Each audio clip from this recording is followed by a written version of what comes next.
Hey everybody, Farah is here, and today I'm going to teach you how to make your own ghee or the purified butter. Ghee in an Ayurvedic medicine or in India is one of the best superfood ever. You can add it to your daily diet. It is great for your brain and for your digestion system. As a matter of fact, this is among the very first food they give it to the newborn babies. As you know, your brain is fat and you need a great food for your brain. Add this to your daily diet and you see the result very soon.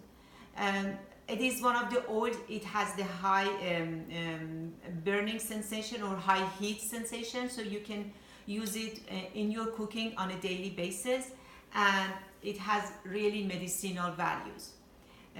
As you see, I'm heating my butter. This is my butter already in the bowl.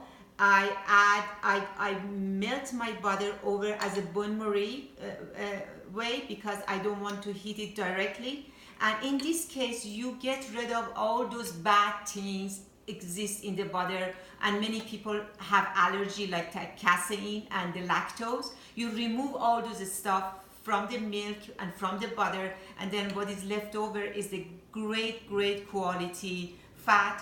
You can use it in your diet.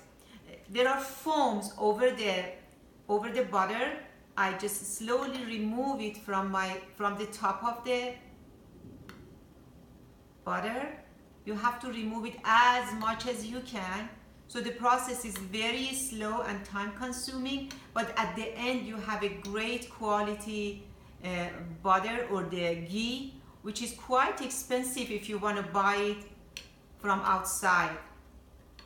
The butter I use is an organic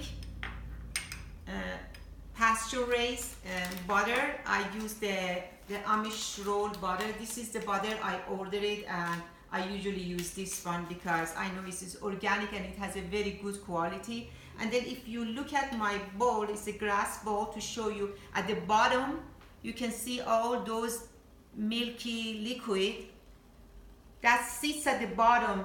So when you remove the foam from the top, then you remove the oil, and with the spoon or with a big ladle, and put it in the jar and make sure that the watery liquid, which is the lactose, is just sitting underneath, and you don't mix that one with your oil.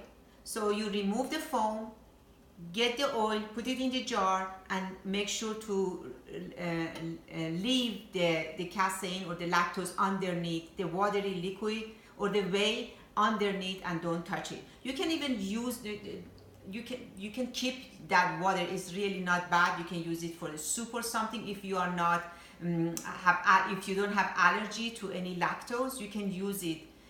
But if you have allergy, you can just trash that one. So at the end, when I pour my oil to my jar, I usually add a couple of these roses because it adds very good smell to my oil. And these are rose bulbs, and they are edible. You can buy it from Amazon, the edible one, and smell very good. I just dump it in my oil and I add my oil, and it is there. It doesn't go bad, and you can just use it. You can leave it outside. You don't need to refrigerate it. It stays outside, and you can use it for your daily cooking. You can add it to stir fry, to rice. Frying the eggs is just delicious. Try to make this and you see the result, and you're going to use it on your daily basis cooking. Have fun, enjoy your time, and take care of yourself. Bye bye.